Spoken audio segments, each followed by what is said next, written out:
Hello! Hey everyone, happy Monday. Hope you're all doing well. Thanks for tuning in again to another episode of Show Us Your Shit, or some Shakespeare, a pair of pajamas, and a mutton chop. This is our 6th episode, 6 nights in a row. We haven't been cancelled yet. Very exciting news. For those who are tuning in for the first time, this is a show where we talk to interesting people who are all of us, we're sitting at home right now, sitting around our stuff, finding out what those interesting people have in their house and have been collecting their entire lives to let us in, snoop around and see what they got. Tonight we have a very exciting guest, a friend of mine who I've known for a few years now, who is part of the podcasting phenomenon that's taken over the world, that is My Dad Wrote a Porno. I mean, it is the best podcast out there. Really excited that he's going to be on tonight. My hair is wild tonight. Thank you, Steinkind. I've just literally 2 minutes ago dashed out of bed because my son was crying, didn't want me to leave. This is why this show is so late, because I have to get my son to sleep in order to do this show, and we mistimed it tonight, so he's down now, but I've had no prep for this show as a result. So this will be a shit show, as it is implied in the title. So as soon as our guest arrives here, and we'll bring him in. So ladies and gentlemen, please welcome to our show. It is...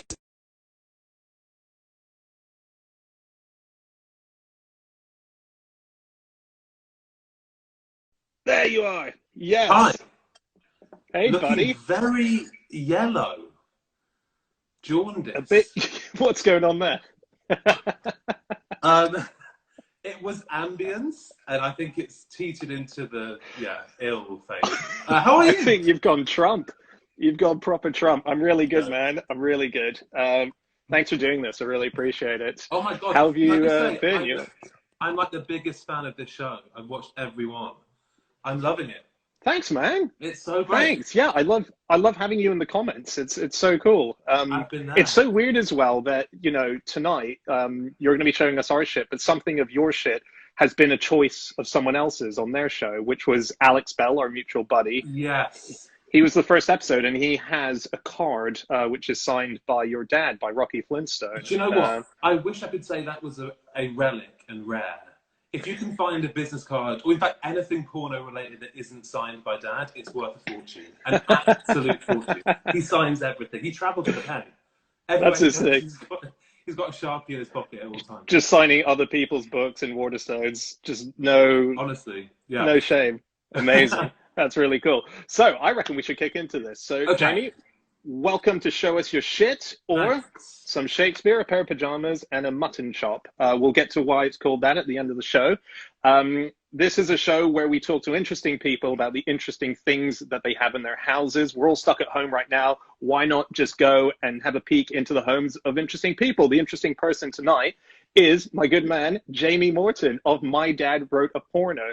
If you've not listened to My Dad Wrote a Porno, you're lying. You have. Everyone has. It's the biggest podcast in the world. Or if not yet, it's definitely on its way. They're cracking America at the moment.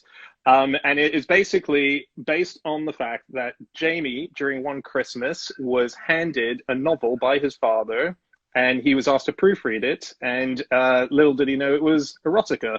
Can you tell us a bit more about that before we get your first item? Yeah. That fateful day. Yeah. I mean, I'm not sure that I was asked to proofread it or just have someone know it existed for him. He wasn't okay, right. Critique particularly or feedback. He just was like, "Here, I've written this. Have a read." And I did, and it was. I mean, this show is a shit show. Is the shittest book. Dad, literally. I mean. Even if he was trying, it couldn't have been that bad. It's brilliant. And so I decided to read it to my friends down the pub, 2 of which were Alice and James, and they found it hilarious as well. And then we started to read it on a podcast, and then, we're like 5 books in now. It's insane. It's gone really, really mad. Yeah. Yeah, I hope it goes on forever. I'm a big fan of crap erotica, so it was a double win for me that it was comedy show as well as getting to hear some crap erotica. Hey, why don't we jump into this? Let's go to your first item of the show. So what are we going to start with? I just want to preface this with saying I've just moved into my house, okay? Yeah. So, I mean, you literally live down the road and you haven't even been here yet. That's how knew this how to stuff. Yeah, yeah. Load of my stuff is in boxes. Like I've got loads of like relics and things upstairs. And like, you've got like ancient Babylonian cuneiform. Okay? Yeah. No, of course. Because honestly, the people that you've had on this show are insane. Like they're amazing. My stuff will be a little bit lower brow, but let's crack on. So, I am a huge theatre nerd. If people know me at all, would know that. And so, actually, when I go to see shows on Broadway, particularly, they give you playbills. Yes, yeah. Playbills. And I collect playbills of shows that I've seen. This one, obviously, is Hamilton, which is very exciting. I'm going to try. Wait, so hang on. Let's pause on Hamilton a second. When did you see that? That's a Broadway Hamilton. Yeah, these are all Broadway. I saw Hamilton a few years ago. We got invited actually by some of the cast to go see it on Broadway. This was like really early Porno. This was before Lynn started listening to the show, before he came on the show. This was a few years ago. So is this is this Lynn's tenure? Is he on stage as Hamilton in this? No, he wasn't actually in it, unfortunately. Right. But I was there. But what was great was that they gave us these special seats. And I don't know where my ticket is. Oh, yeah. And they were so nice to invite us. And they were like, we got the tickets. And it said, I don't know if you can see this. I'm going to flip. How do I do this? It was like standing room. Can you see that? Yeah, standing room. And we were like, what the fuck? Like, just stand at the back of the fucking theatre. Are you fucking shitting me? We were like, I know this show's hard to get into, but come on. But actually what it was at the side of, in the kind of stalls bit, at the end of the rows, they brought actual special chairs for us to sit on. And we had our own kind of little enclosed box on like the side of the theatre. Wow. It was amazing. But it wasn't actually a seat. So it was this kind of like special thing that you get if you get invited, which is very, very cool. So yes, so Hamilton. That is super cool. That's it. Can I ask about Hamilton quickly? Because I've seen it. It's my favorite musical that I've seen. And have you got the big book that they published of the scripts of Hamilton? Yeah, I have. Yes. That if any.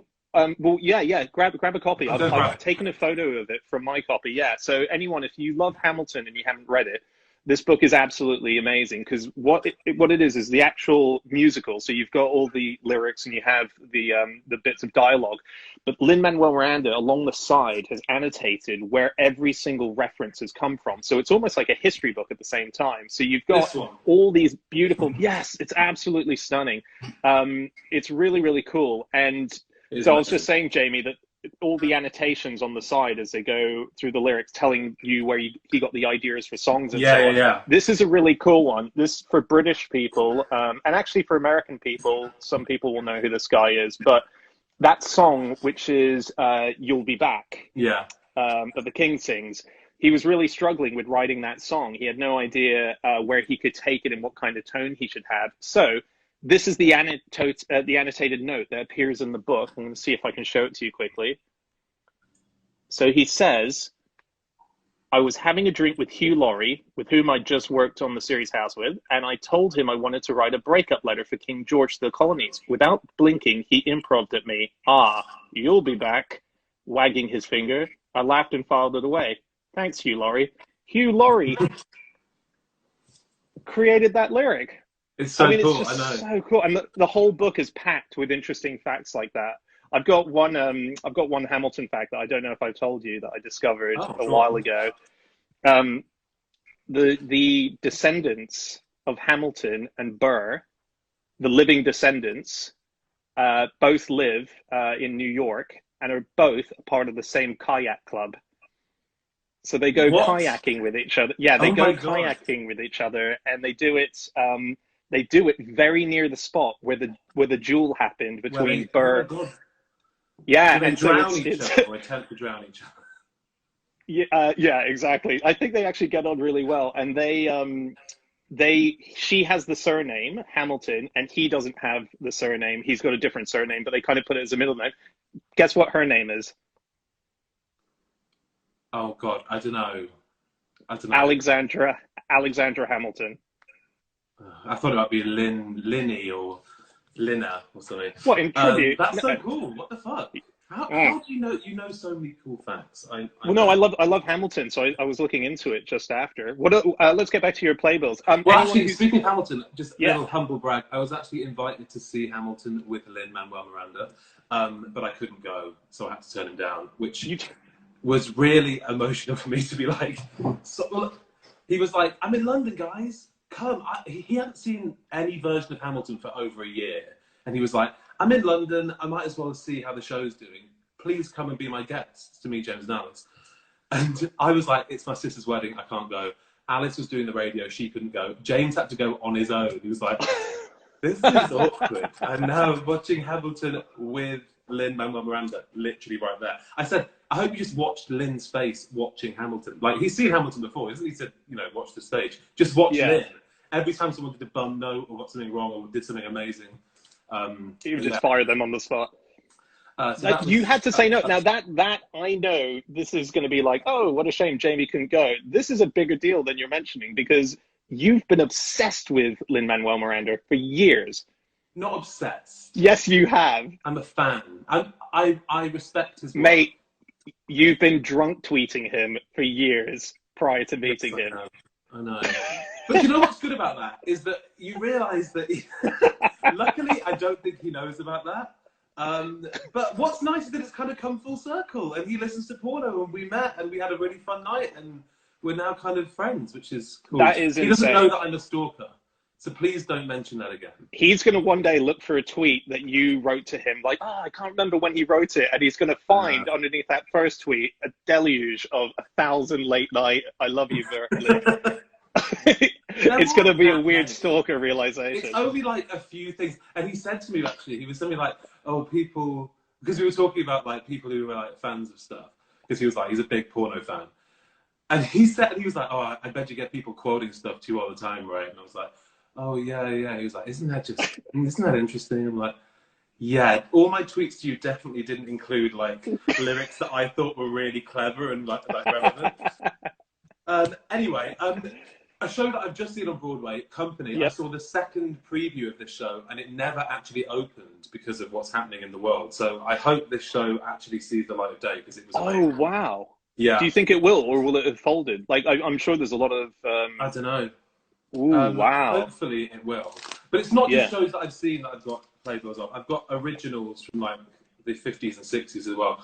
This is an original playbill of Camelot with Julie Andrews and Richard Burton from 1960, which is pretty cool. Wow. And just flicking through these, just like all of the adverts are hilarious. They're like so kind of Mad Men, like this like smoking one, and this one has a little ticket for their Corvette car, which is hilarious. Oh, that's so great. That's the best, when you find the items of like, bus tickets and airplane tickets in books that you buy. That's the real awesome stuff. This is what's from 19. I think this is 1959. Oh shit! Hang on. This is Bob Fosse's directorial debut, Redhead, which is pretty cool.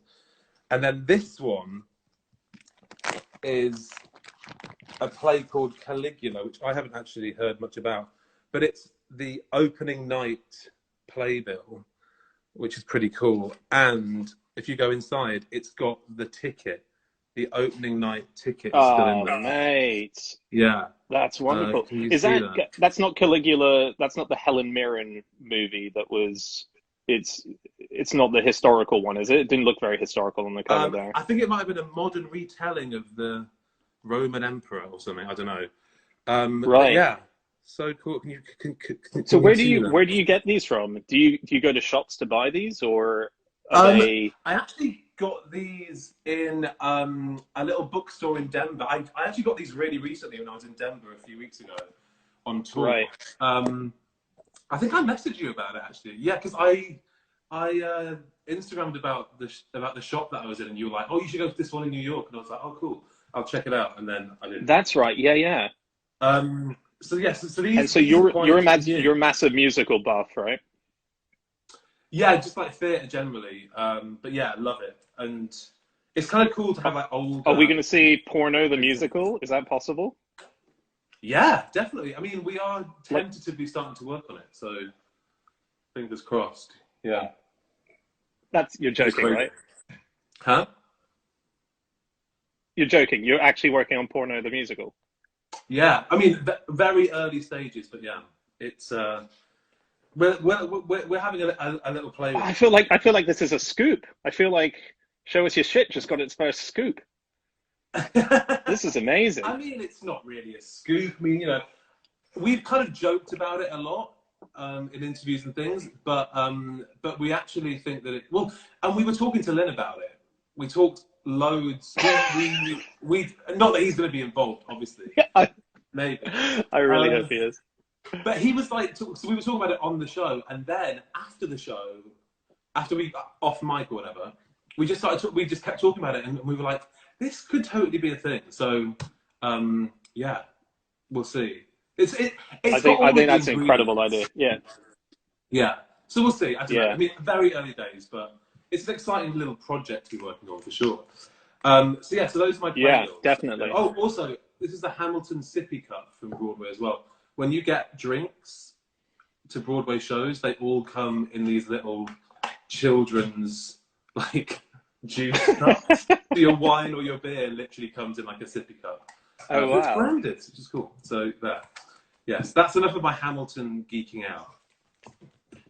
No, I mean it's so exciting. I think particularly it's incredible when you make something having been inspired so heavily by someone. Like for you, Lynn is a big inspiration.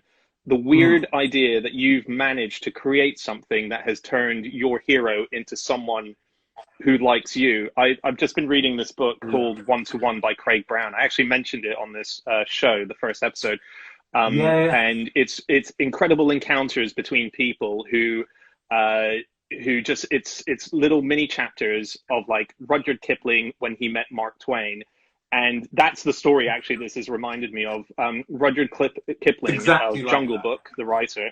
Yeah, this is how I'm seeing it. You and Lynn, you'll be in the sequel to the book. He was in America and he was obsessed with Mark Twain, and he wasn't a big writer at all. He was a minor writer, and he went to 3 different states where he was told Mark Twain might be. So went out of his way, just hunting him down. He eventually found out where he was on the 3rd state that he visited, and he knocked on his front door, and just out of nowhere, knocked on his front door and said, "Hi, I'm an author from England. Can I come in?" He invited them in, and he had 2 hours with Mark Twain, and they had this incredible chat.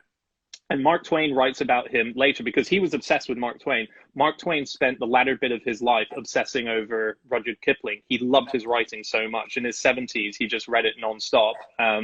And the whole point of that is how weird to be the obsessed and have the hero become the obsessed in reverse. Just super awesome that that's happened for you. Yeah, no, it's until he sees your tweets, then you're fucked. Then it's gone. Exactly. Then it's over. The illusion's Yeah. dead. He's so nice though. Like, and you know, like amazing people. Like you expect them to have some sort of kind of like, you know, grandiose persona, but like he's just the nicest, most chill person. Like he was amazing to me actually. But, you know, the whole don't meet your All right, hero let's move on to your meet Lynn. He's great. Yes. What do you want meet to do Lynn. next? All right, let's move on to your next subject. So I'm going to have to because you know some new people will be joining us now, and much like how at your live shows, what is it that's the drinking game in your live show? Every time Belinda blinks, you must drink. Every time Belinda blinks, you must drink. They have a drinking game in their live show. My show's drinking game is when I reintroduce the concept of the show. So for anyone who's just joined us, welcome to Show Us Your Shit. This is a show where we talk to interesting people about all the awesome stuff they've collected over their lifetime. They're sitting at home right now, surrounded in all that stuff. Why not see what they've got? So we're talking to Jamie Morton of My Dad Wrote a Porno, and he is showing us his shit. So what's our next item? Do you know what? Speaking of Mark Twain, so I don't really collect anything. I'm not, he says, after all my playbills, but I don't really collect things properly. But I do collect random old books. Oh, that's not as orange. That's orange. Random old books. One of which Yes. is actually Mark Twain. There. Oh, cool. That's one that I was actually reading. But I mainly collect them because if they have like an interesting story attached. So this one particularly is funny. So this is a book called it's a bit bust up. One Act Plays of Today, which, you know, is interesting in of itself. But then when I opened it, it was a prize that was awarded to Dorothy Hodgetts for needlework in 1933 from her school. And I was like, that's so From crazy. her school. Like, yeah. Oh, that's wicked. When schools gave you prizes of literature that you could actually use and be interested by. And like from the 30s, it was so cool. I actually tried to look up who she was for ages, but I just couldn't really find anything on her. But yes, I have all of these books that I find that I just think are cool. Did you buy that book purely because of that, or is it for the book as well? It was purely because of that. I'm not going to lie. I mean, some of them That's so cool. Like, this is a 1916 edition of Tennyson's poetry, which I bought mainly because it is just so amazingly old and like beautiful. Look at those pages. Oh, gorgeous. But I also has it got that smell, the book smell? This as well. Yeah, it's amazing. So yes, I like old books. What else have I got knocking around? It looks like you like old books just to make your desk look awesome, because that's a pretty old school desk. I mean, you've got a pen and a pen holder there, or like in the actual packaging. Wow. This desk, right? Candles, mate. Oh yeah, you know, I know how to live. So this desk actually is the desk that inspired my dad to write The Dutchman's Leather Desk in Belinda Blinked. I bought this this desk a few years ago, and my dad became obsessed with it. In fact, it lived in my dad's house for a long time. This desk, it was in the front hall because it didn't fit in my flat in London, and it's now back rightfully where it should be. But yeah, this desk actually inspired my dad to write that whole chapter, which is worrying and disgusting when you think about it. Like, why does your son's desk want you to write about porn and things? Does anyone shag on the desk in the book? Yeah, I think it's when Belinda goes to Holland and Dr. Robbins is there with like some scissors. It's actually one of the more disturbing chapters in my dad's book, which is saying something.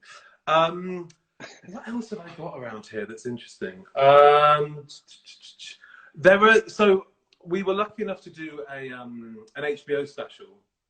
Last year, and the producers afterwards, they were like, "Do you want some of the set to like take home?" And I was like, "Yeah, I want to have a bit of the set." And just for context, in case you haven't seen my, in fact, were you there, Dan? Were you at one of the recordings? I was there for the recording.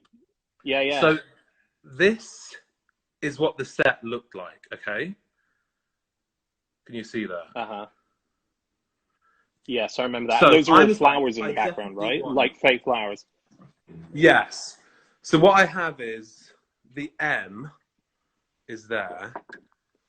Oh, great. So that's the M from the my. But then I also was like, do you know what I would love? I would love the P. Okay. Not really thinking what that would actually look like in real life. So if I could go upstairs quickly. Yeah, your microphone's gone a bit odd. Oh, has it? Has it gone a bit weird? Oh no, you're back. So I was like, I also want the P. Okay. That's the P. It is fucking massive. And it's in the spare room. And I'm like, I don't really know what to do with it. Because I'm like, it's enormous. Like, and it weighs a ton and I can't really do anything with it. But I think it's too cool not to keep. That is so cool. It looks amazing. What's on your mantelpiece there? Are those awards that you've been given for porno? Yeah, Looks like it. These are nomination certificates, and that's for when we sold out the Royal Albert Hall, which was cool. Wow. That's a pretty interesting spare room for your guest. Yeah, and Just actually, you sleep here. I've got a room ready for you. Oh, those things. That's yeah. I might That's just when we say, sold out. just to prove that I haven't unpacked anything. This is my box room. Oh So wow. talk about show as your shit. This is, I mean, Jesus Christ. But actually, we were awarded quite a cool award. Actually, last year we got the Webby Award, which is this thing here. Oh. Oh Um, wow. from America, which is a cool award. But what's really cool about it is that it's an actual spring. That is. Oh wow. That's amazing. Yeah, Did you pick that up? Did you go? That was in America, right? The Webby Awards, it was. presumably. Yeah, it was in New York. And did you go to it? We didn't. I think we were away. I think we were touring or something. But then next to the Webby, I have my favourite review of My Dad Wrote a Porno ever. Okay. The Sunday Read it. Times, 1 star. This is the biggest fucking hatchet job of a review. This was in the end of last year, so Christmas time, end of the decade. Okay, I'm just going to read you the first sentence. Yeah, With please my do. colleagues, I've been putting together a selection of the best of the decade cultural events. If I had a worst of list, the night I sat through the live version of My Dad Wrote a Porno at the Royal Festival Hall in London would be close to the top. I mean, literally calling it one of the worst cultural events of the decade. The decade. I mean, it doesn't get worse than that, or better. So that obviously has to live next to the Webby Award. Like, you know, some people hate you, some people give you awards. It kind of means it's all worthless and doesn't really mean anything at all. But it's kind of funny. So beautiful. Yes. What was the? You were telling me that you got given. So obviously you had no idea that the podcast would take off, and then it did, and then obviously you started going on tours and you put out a book and so on. You told me something about a piggy bank that your dad had got you? Yes, the piggy bank. Okay. So what is this?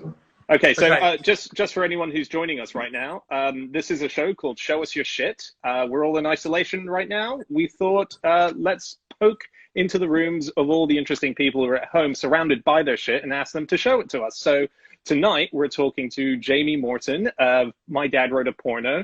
Are those my 3 books on your shelf? Yes, they are your 3 books. You've got my books.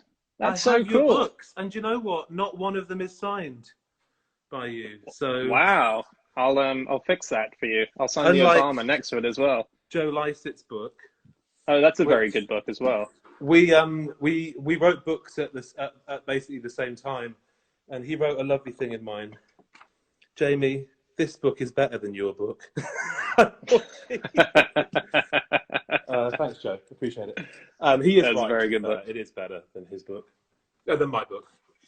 But no. So the piggy bank is this guy here. So next to Barack.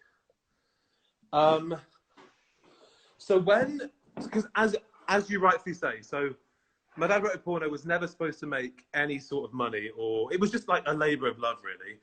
And then the first time it ever made any cash, we got our first advert by Squarespace. I remember it was a big moment, as I'm sure it was for you guys when you first got your ad. It kind of makes you feel like a real podcast in a way. Yeah. My dad bought me, James, and Alice all an antique piggy bank each. So beautiful. This was mine. Mine was the larger of the 3, and the it's kind of a scary pig, isn't it? If you actually look at it. He's kind of an angry little piggy. But it was a very cute moment. Dad was like, "Do you know what, guys? You finally made some cash. You need somewhere to put it. I've got you all a piggy bank," which was very sweet of him. What accent is that you were just doing? Because it sounded British, but it also sounded like a New York theatre agent. That's my dad accent. My mad Irish dad accent. But yeah, it was like a really cool thing to. I mean, we were all like, "Oh, classic Dad, classic Rocky," but it was really sweet. And yeah, now it's sat on my bookshelf. That's so cool. Hey, James is here. James, Mine, mine has a hole in the bottom. It doesn't retain any money. That's because James spends all of his money. There's no time to put it in the piggy bank. Hey, dude. Lovely to see you. James, can we do your house sometime soon? I want to see your shit. Yeah, let's look at James' stuff. That's two of three pornos shit. on the feed here. I think my dad's watching as well. Is he? Rocky, give us a message. Give us some goss about Yeah, he messaged me on my Instagram account saying well, he was saying he's going to subtly try and work out what you've stolen from his house for furniture and so on. So, yeah. I think he's in the background. Actually, do you know, I actually have stolen something from him, actually. What have you got? Okay, this is quite... So I was looking through some shit to try and basically not embarrass myself completely because of the amazing people that you've had on. Hey, Rocky's here. Sorry, just very quickly. Rocky's here. There he is. Hey, Rocky. That's it. Very cool. So, Dad, I found some of his original notes that he's made about Belinda Blinked. Oh, wow. On his signature bright yellow paper. Anyone who knows my dad, or indeed has visited my dad's website, knows that he exclusively uses yellow paper and yellow, like garish yellow. And yeah, so I found these notes, and it's so funny. It's like the first time things have ever really been spoken. Can you read us a sentence, or is this secret? Yeah, bikini question mark. That's all I could see there. Okay, so we've got Belinda Blink, the job, private pussy area. That's like the first time that he thought of that. Beautiful. Internal attributes. I don't know if you can see that. Yeah, I can. This is coming through clear. Does the Duchess have a drink? They're just like questions he's asking himself. So this is great. This shows how much thought Rocky's putting into it. You know, it's not just being pumped out like Jack Kerouac onto the page. You know, it's not stream of consciousness. He's sat, he's thought, he's chewing a pen. Who knew that he actually made notes and thought about it ahead of time? I thought that he just kind of, you know, wrote in like a fever dream. But yeah. No, yeah, I mean, I don't know how kind of developed these thoughts are, but yeah, interesting. Like, and he's just such a hilarious kind of guy that, like, look at his handwriting. I mean, if you could, like, you know, look at handwriting and kind of analyze it, you would know that he is an absolute genius. Like the way that he writes the job interview. I mean, it's just, Belinda blinked. That's probably the first time that phrase was ever written. Holy shit. Do you know what? I was talking on the show the other night where I went to the Wellcome Institute and we saw papers from James Watson, who discovered and realized the double helix. And so DNA and that drawing. And on a bit of paper while we were in there, they showed us that as they were flicking through it, they saw the double helix for the first time. And they called up the widow of James Watson and said, is this the first time he would have drawn it? And they said, yes. And that's that. We've just seen the original Belinda blinked. The first ever Belinda blinked. I know. Rocky, is that the first? Rocky, on the same level, Dan. Let's be honest. But I think one day culturally, it will be remembered like that. Oh, Michael Sheen. Michael Sheen was right. Shakespeare-like. Yes, you're right. He was. Oh, people are like chatting. I hadn't even noticed. Yeah, there's a big chat going on here. Oh, cool. You're right, Lau, Amy. I haven't introduced the show in a while. So this is our version of the Belinda blinked drinking game. You have to drink every time I introduce. Ladies and gentlemen, welcome to Show Us Your Shit. If you're just joining us, this is a show where we ask people to show us their shit. We're all at home right now. They're surrounded by all the stuff they've been collecting all their life. Let's see it. Tonight we're talking to Jamie Morton of My Dad Wrote a Porno. And we've just seen the iconic opening two words in its very first pen form, which is an extraordinary thing. Kind of cool, isn't it? That's so cool. I mean, those are the iconic words, and that's the thing that you have as a result of your fans are called Belinkers, aren't they? As a smushing of those names. I was trying to. So a part of this show, if you've tuned in for the first time, the thing we're doing on the sideline is I'm asking everyone to just send me pictures of their interesting shit that they have at home. And the idea is I might show it during the show, but also we could set up Shit Club and we can all just contribute. And I was trying to think of a Belinkers today. What can we call people who are part of this club? Oh, okay. And I landed on it. Shitheads. Of course. And actually, I've stolen that because there's a fan club of Philip K. Dick, the great sci-fi author. Philip K. Dick? Yeah, he did what was turned into Blade Runner and so on. And so his fan club, they're called Dickheads. And so I'm Shit Stirrers. Of course, Shit Stirrers could be one as well. But here's so I haven't actually shown it at the top of the show today, but here's one. Let's have a look at some stuff. Here's one great thing that was sent in. So this, I stupidly did not write down the name of the person who sent this in, so I'll try and fix that before the end of the show. But this is a Transformer type toy that he has. Can you see that? Yeah. Okay, so Transformer, but it's I don't think it's official Transformer. I think it's just a toy that's like a Transformer. What does that turn into?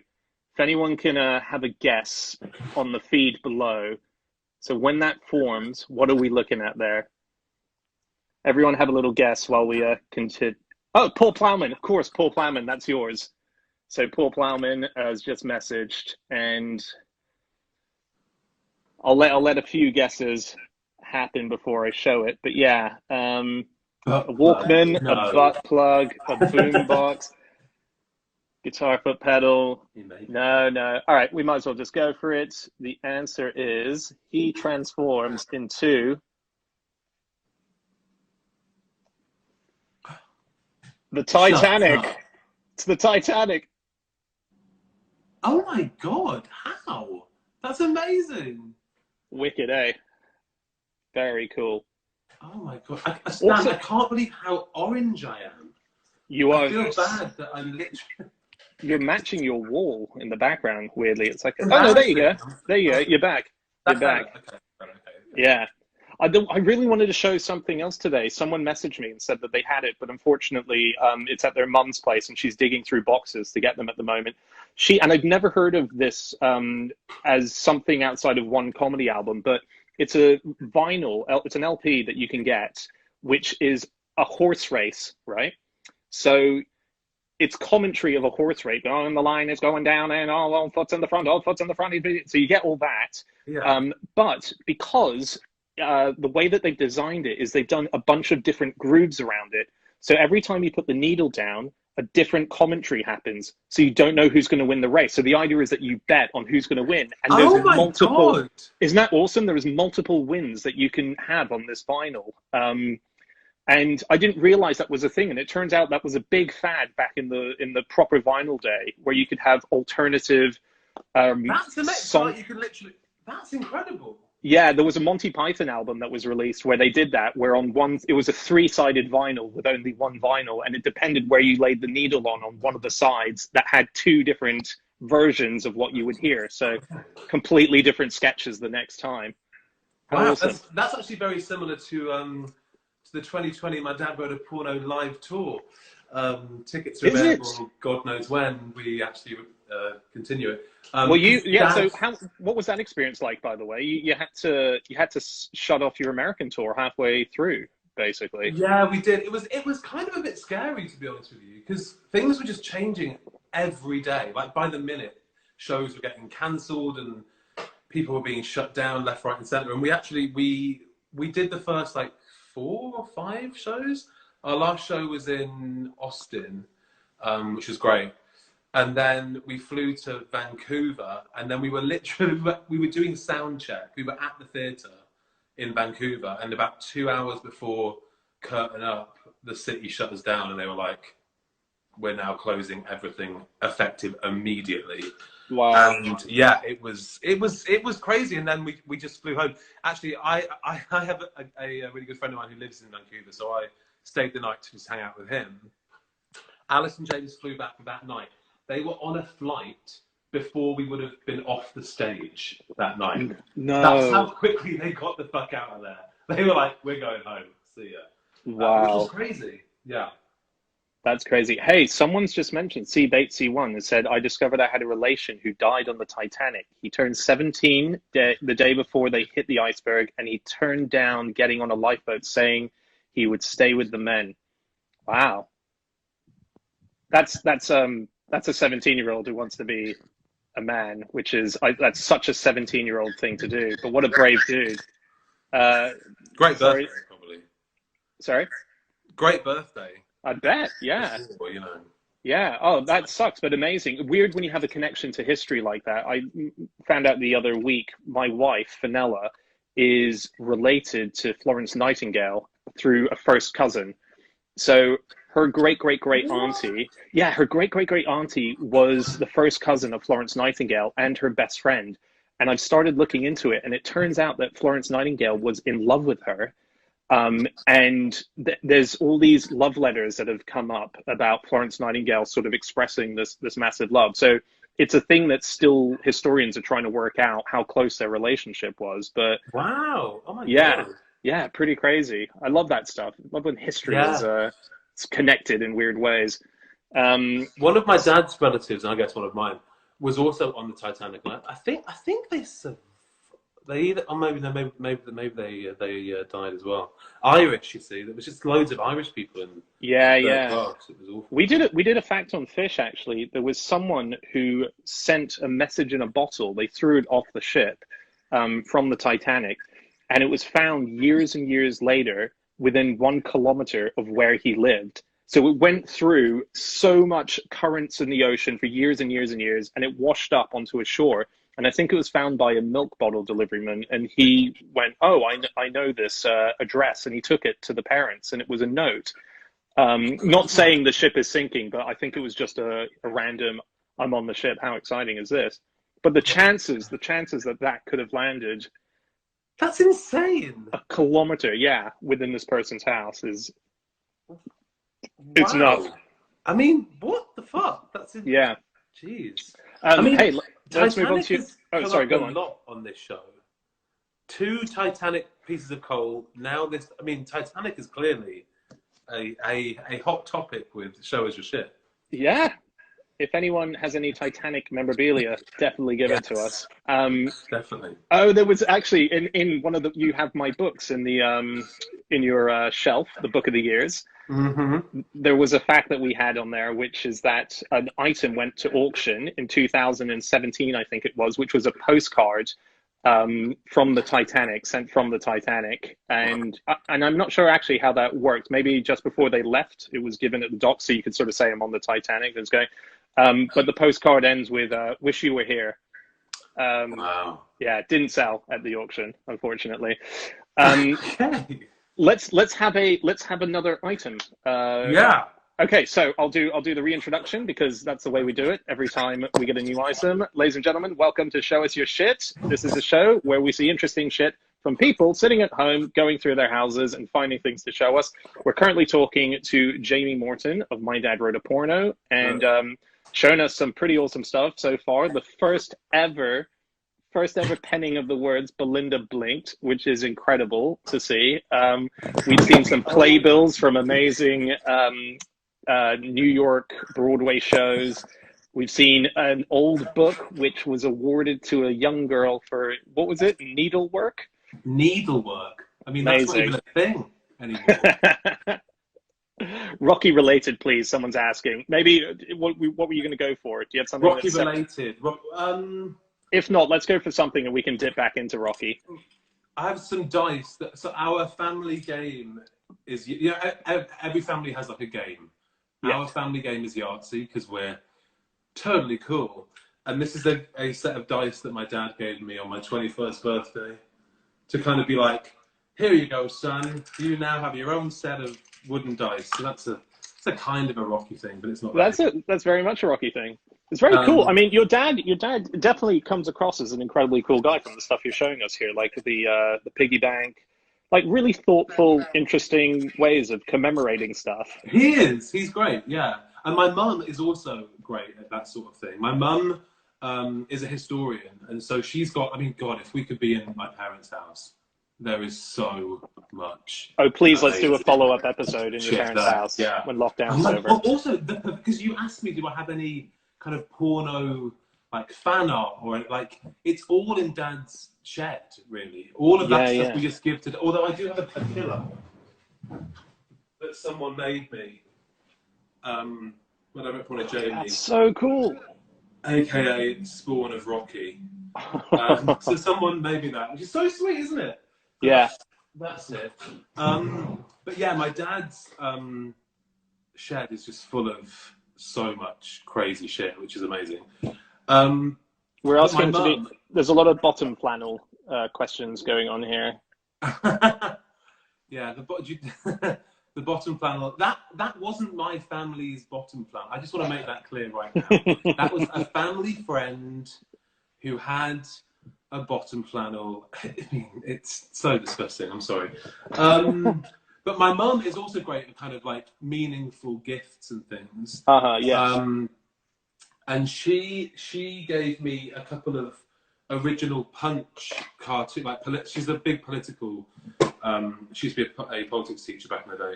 And she gave me some original Punch political cartoons. Oh, cool. From the 1940s. As in original illustrations? Or... Yeah. Really? That's awesome. So this is from 1947, I think. And this was about the Transportation Act. Can you hold it a bit closer to the camera? Where Clement Attlee nationalised transport in the UK. So like you can see there, he's carrying state transportation with like the railway and stuff. And it was interesting. I was chatting to my mum last night, about this because my mum's got so many amazing ones. She's got ones of Hitler, like original like Hitler cartoons from like the 30s and stuff. And she was saying what's interesting about this one is that, you know, at the minute we're in a weird kind of socialist movement now, aren't we? With like the way that the government's paying for basically everyone's wages at the minute with all the all of the furloughing. So she was like, actually, this is a really prescient image to remind us all that actually it's not the most unprecedented thing that we are seeing right now in terms of the state kind of taking a more active hand in society, which is a really interesting one. And then this one is the Baruch Plan, which was in the 40s, where post World War II, the USA, through the United Nations, tried to basically convince the world that we should basically control our nuclear and atomic capabilities. It's called atomic lethargy. And Russia vetoed it. So this is basically a Russian bear holding a veto little tin there. And Uncle Sam's like trying to coax him with this thing. And basically Russia said, look, if you do that, you'll be controlling who can have nuclear capability and who can't. And that basically started the Cold War. So I think that's also 1940 something. So my mum sends me these things, or gives us these things as gifts to kind of teach us about the world, and that actually history is something that we can all learn from, and that we should be more mindful of how things have kind of progressed, and that they always are relevant even now, which is it's an interesting thing. That she buys these in auction, presumably? Yeah. And how long? And will she buy? Is that a piece from a collection that she has, or did she buy that specifically to teach you a lesson? These are mine. So everyone's got some. She keeps the good shit for herself. She keeps like the Hitler stuff. She's got an amazing. The Hitler stuff is the good stuff in your family, right? She's got an amazing one of the formation of the United Nations, which is really cool. And she actually gave me one of these when I was a kid. This is a 1920s advert for Sunlight soap. because she was basically like, this was to teach me that sunlight's the greatest disinfectant. Thanks, Mum. So she literally found this thing of sunlight soap to teach us all that actually. So what is that? Tell me more about. Can you read more the details? Yeah, is it a parody that, or is that a real thing? No. This was just what my mum decided to make it about to us. Yeah. I think it was just a very. I think it's just classic. This is actually a Victorian image.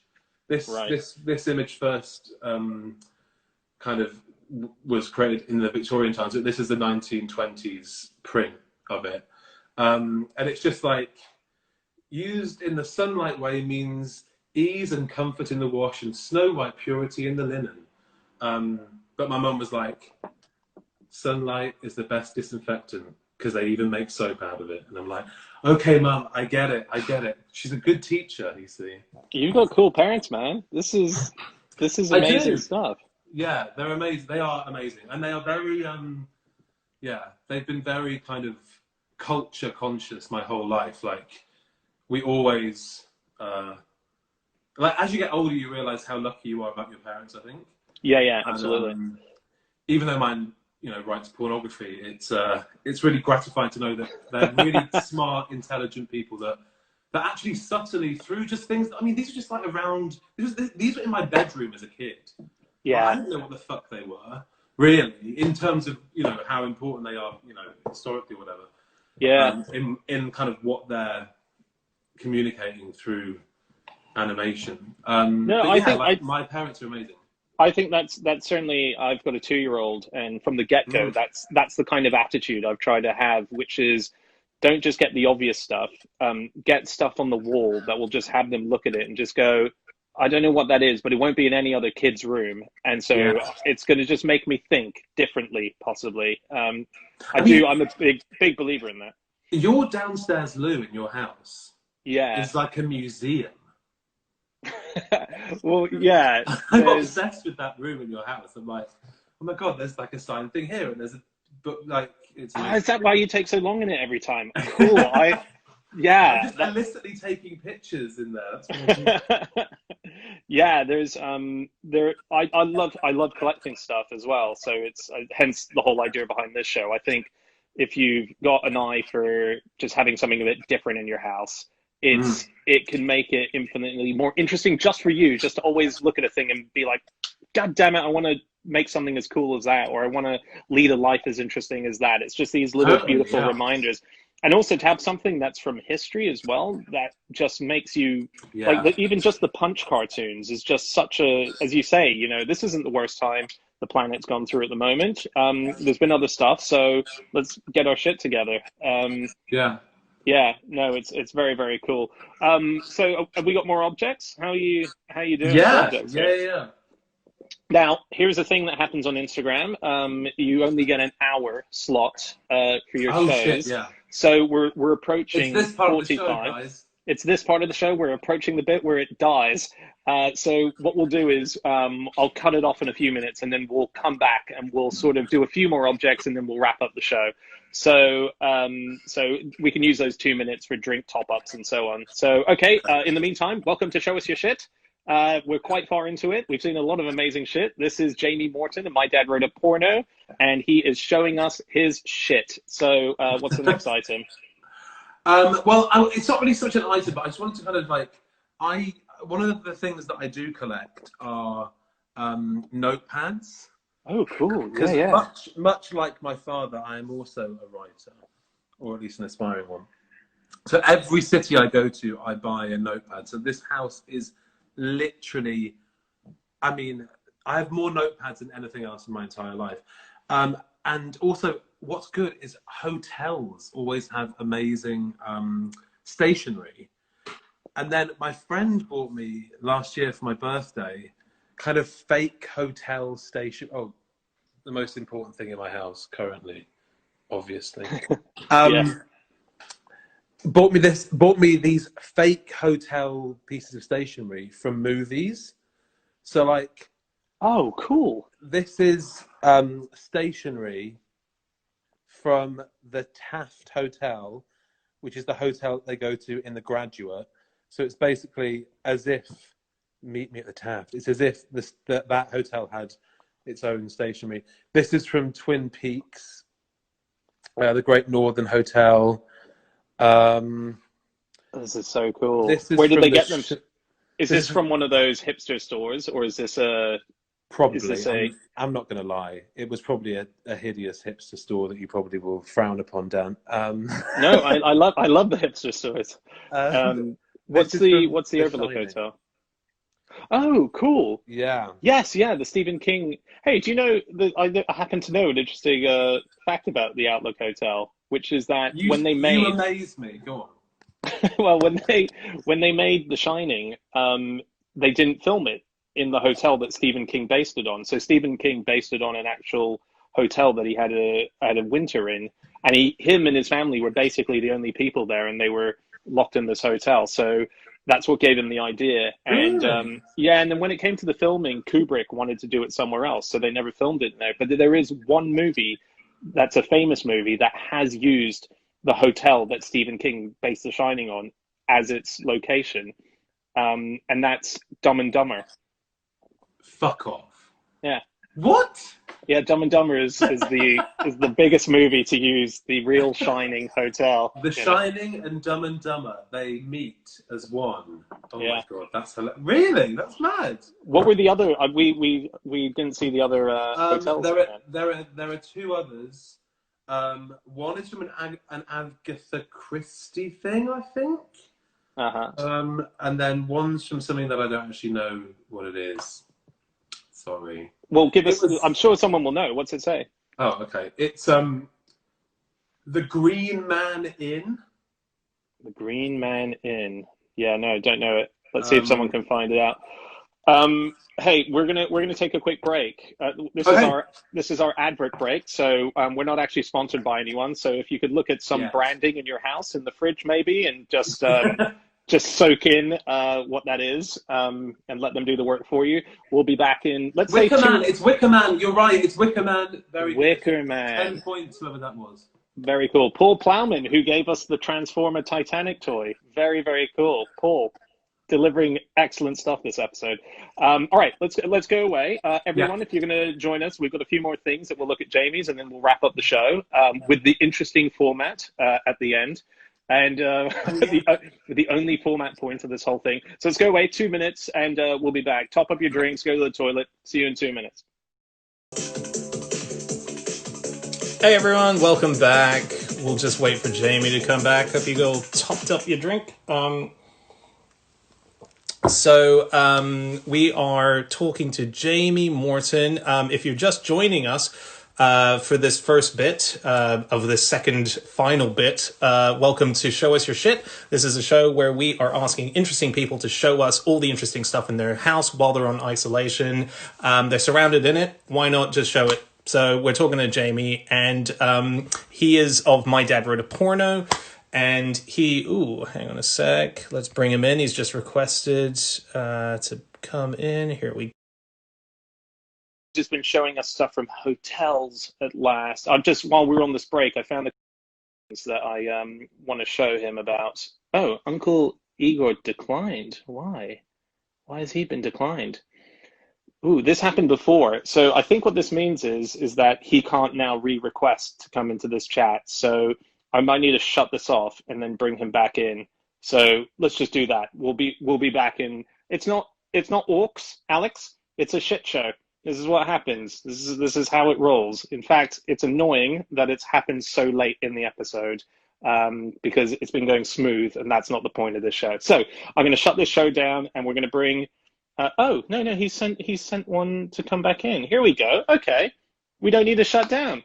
Screw you, Alex H. Bell. I said that like I don't know you. Alex was the first guest. I'm yeah, here. hey, welcome. I was just saying, Alex. Alex was just giving me shit for some, yeah. Alex and his little mini museums of stuff that he can buy. Yeah. Fuck on magic. No, Alex Bell, who I've just been mentioning, he was the first ever guest on Show Us Your Shit, and all of these Instagrams disappear after 24 hours. So we've been recording them. And actually, Alex has been recording them for me on his phone. He's had to screen grab them on his phone. So I'm going to be uploading them onto YouTube in a few days. But I think while it's going on, there are sort of Deliveroo notifications coming up on his, so that will be a part of it. So you maxed out your limit, Alex Bell. Yeah. So everybody, welcome back to Show Us Your Shit, the show where we look at the interesting shit of interesting people sitting at their homes in isolation. And we are talking to Jamie Morton and My Dad Wrote a Porno. Just before we left on our ad break, Jamie, you were showing us these things from hotels that don't exist, fictional hotels. Fictional hotels. Yeah, that have stationery. And I basically, I just, while on the break, I found a few bits of stationery from hotels that I stayed in from the American tour that we did. Oh, and cool. I thought I'd quickly show it before we get into your final items.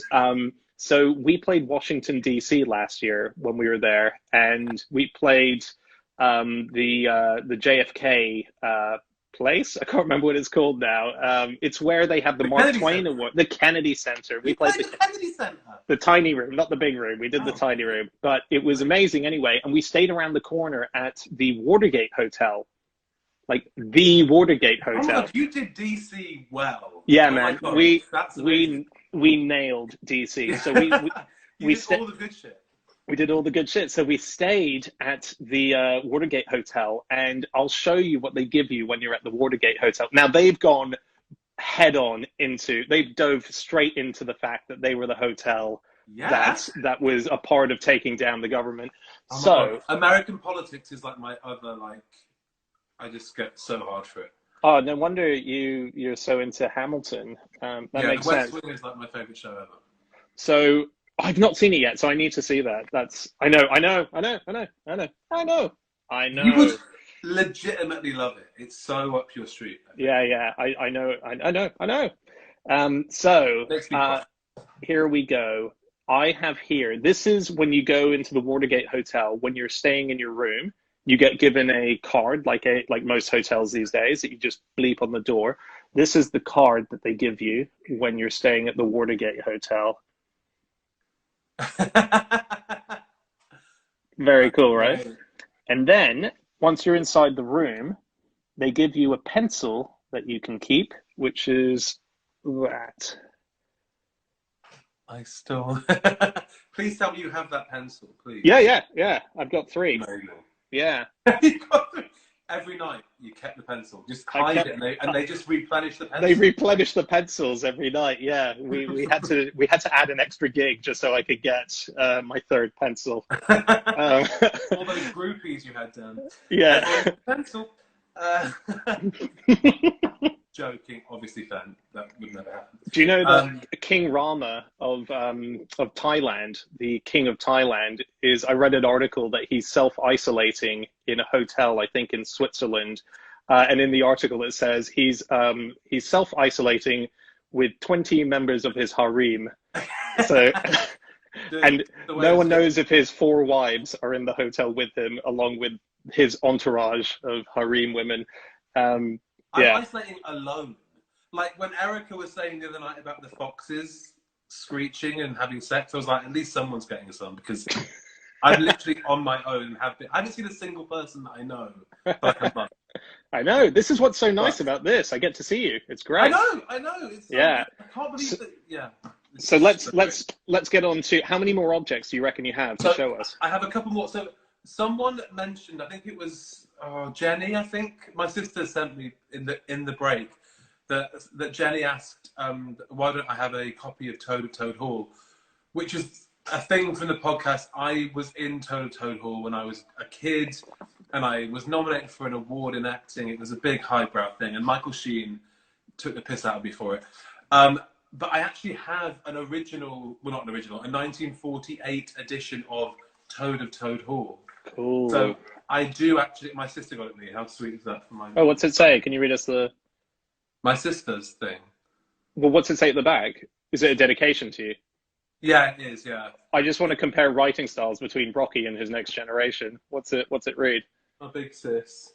It says, a 1948 edition of Toad of Toad Hall, the greatest toad the Cheshire One Act Festival ever saw. Jamie E. Morton. With all my love to my hero, Lex, which is very sweet. Very sweet. Very sweet. And then somebody else was saying, apparently, where are the cake forks? Because that's another thing from the podcast that I had the story when I was a kid. I accidentally got stopped through security at an airport because I had a cake fork in my hand luggage.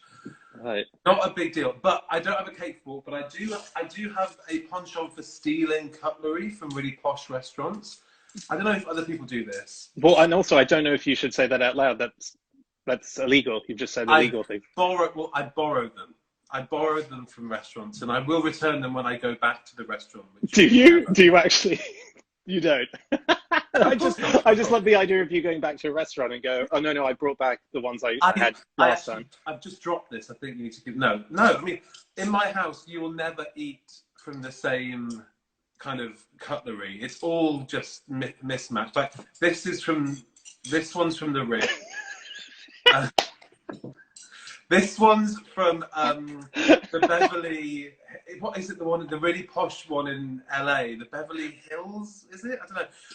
Why? Because they're nicer cutlery than I could possibly afford. But hang on, how do you remember which one is which? Show us the Beverly one. That's just a knife. That's just. Oh no.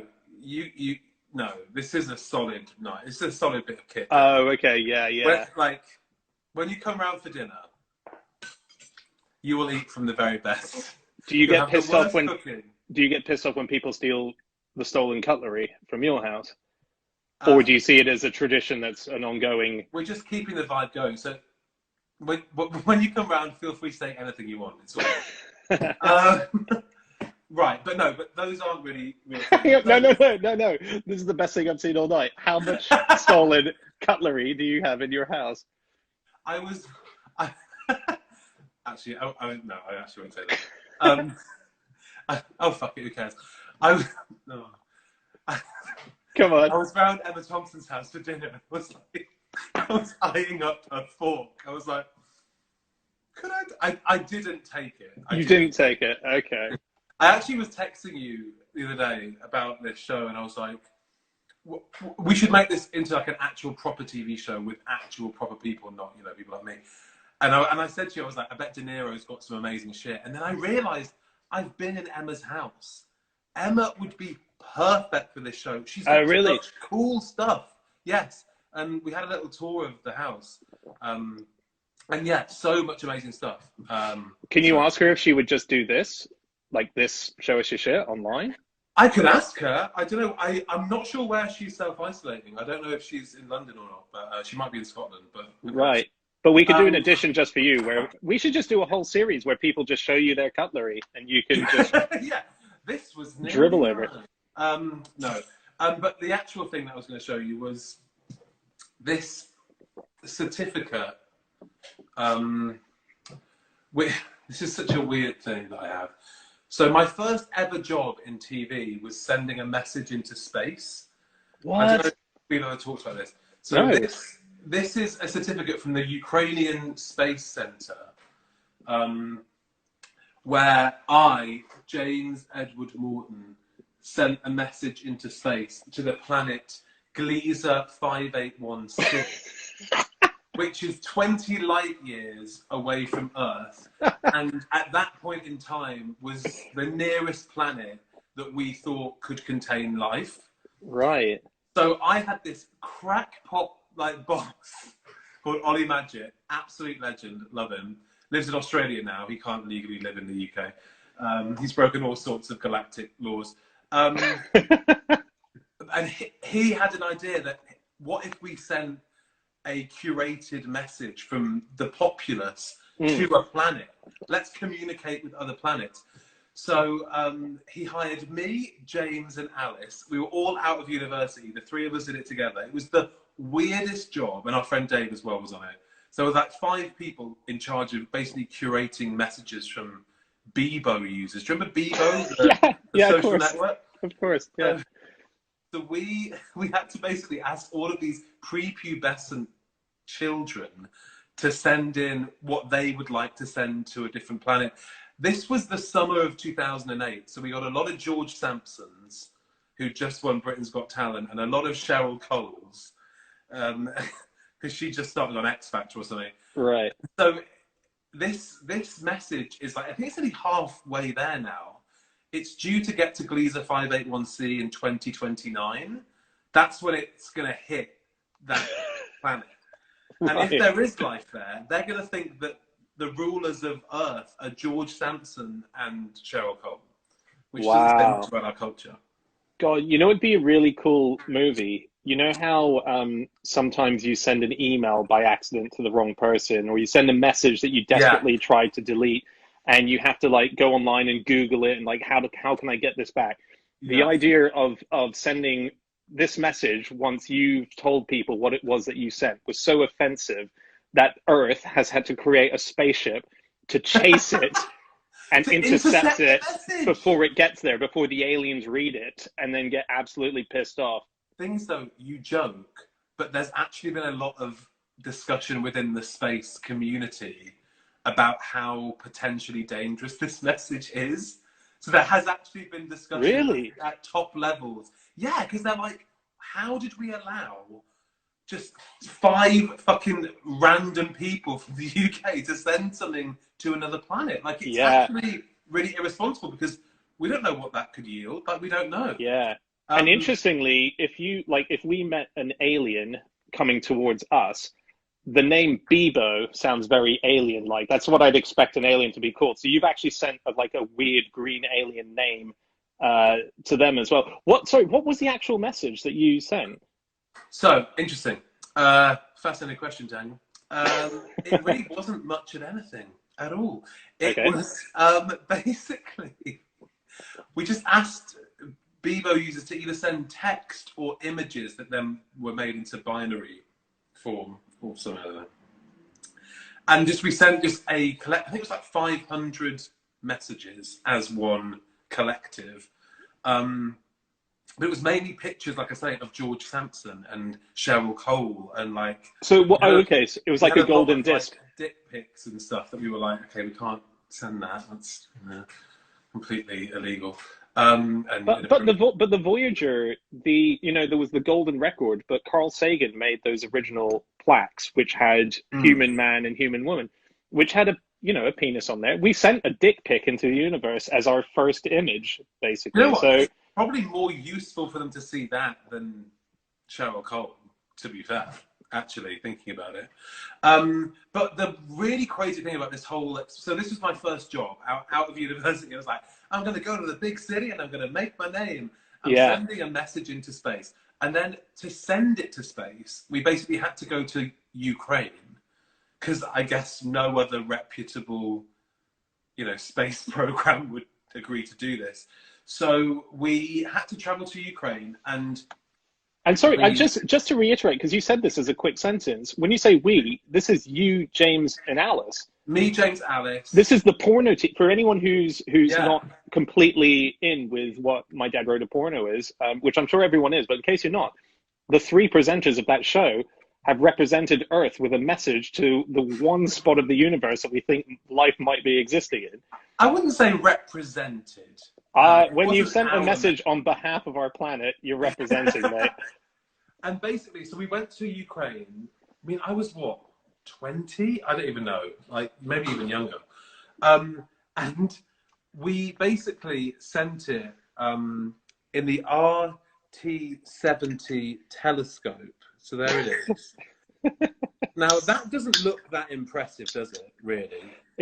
What? No, it does. That looks incredibly impressive. Fucking massive.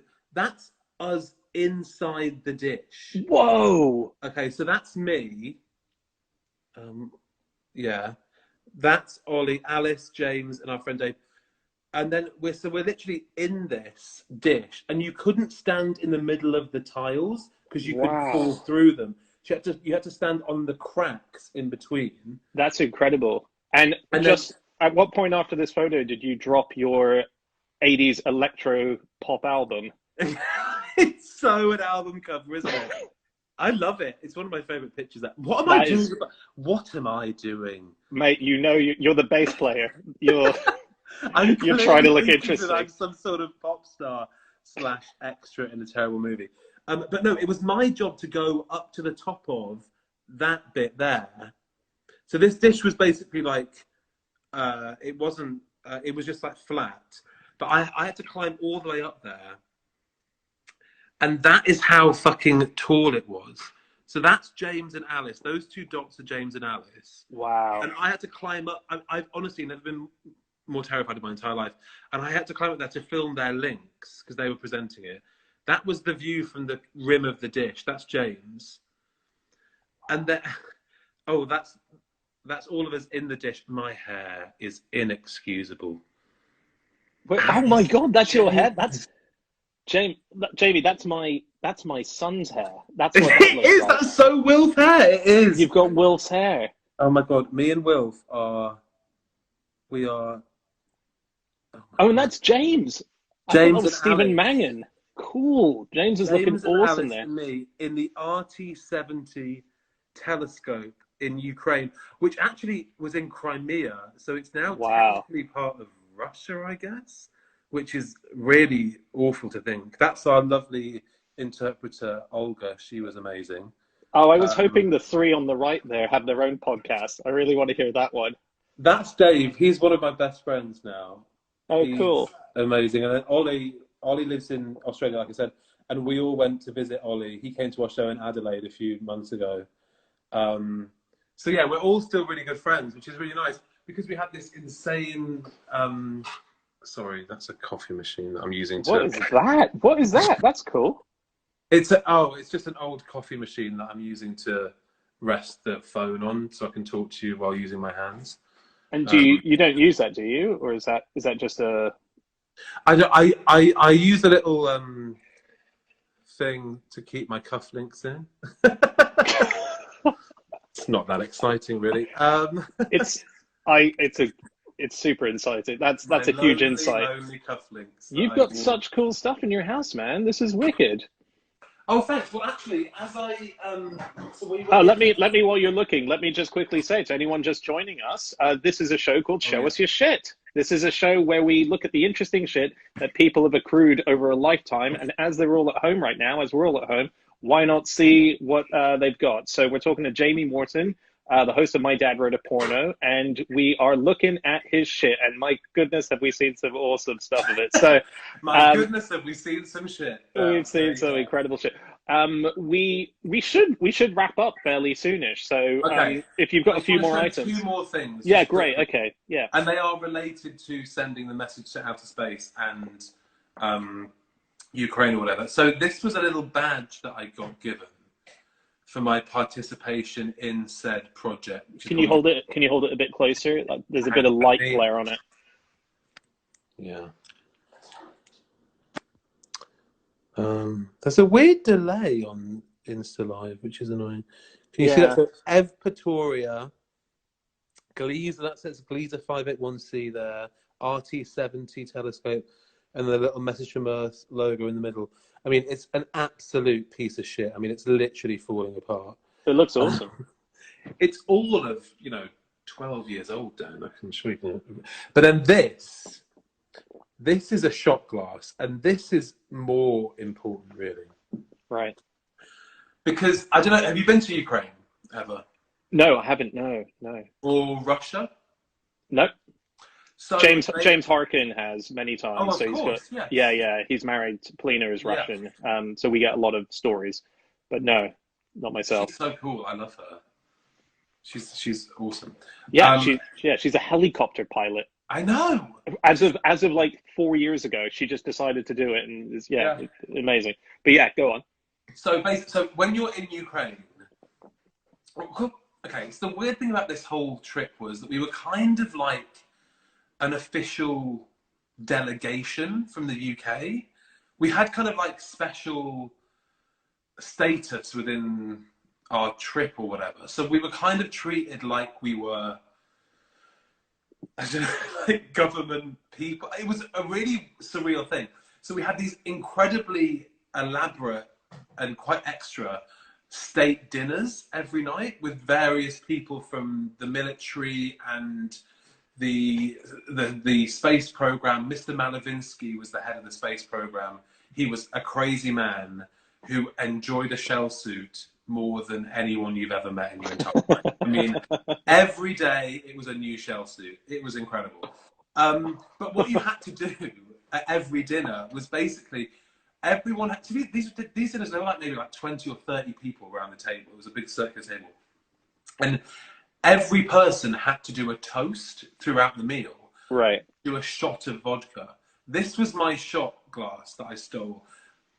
I'm not a thief generally in life. I just want to make that clear. But I did take this because I thought this is a batshit thing and I'm going to remember it forever. So this is my shot glass from this particular meal where you literally had to do a shot of vodka every time someone makes. So someone would be like, here's to the amazing delegation from the UK. Broshka, whatever it was. And then it would get round to you and everyone said every fucking thing that there is possibly to toast about. So I was like, here's to me having a job after this message gets sent to, I mean, literally anything. We were hammered, like every night, absolutely fucking hammered. Alice got to the point where she couldn't drink anymore. And she was like, me can't do the vodka thing. And they were like, oh, it's okay. You can just have some wine. It's fine. And she was like, okay, thank you. So they gave her a glass of wine, literally like this. And every toast, they were like, you're down it now. And she was like, no. And they literally forced her to down glasses of wine. And Alice doesn't drink much. She's not a big drinker. Right. And she was literally like, it was a crazy time, but it was a really fun trip. But we couldn't eat certain foods because of Chernobyl, so you couldn't eat mushrooms or berries because they contain radiation. I didn't know that was a thing. Wow. Okay. Yeah, and then during the actual transmission in the telescope, we all got brought inside the kind of the base of it, and they were like, it's very important that you know. Don't go outside, you know, all of the radiation, you know, it can kill a man, you know, it can kill a man really quickly. It's really important, you know, you might get cancer or whatever. And we were like, okay, cool. And then the transmission started and we all looked, there was a fucking door just flapping in the wind that had just been left open by some, I don't know, mission specialist. We were like, shouldn't they close that door? And they were like, no, that is fine, that is no problem. I was like, well, that's the door to the outside. So, yeah. I mean, you know. And it was weird because all of our people who were like looking after us were ex-KGB or maybe current KGB.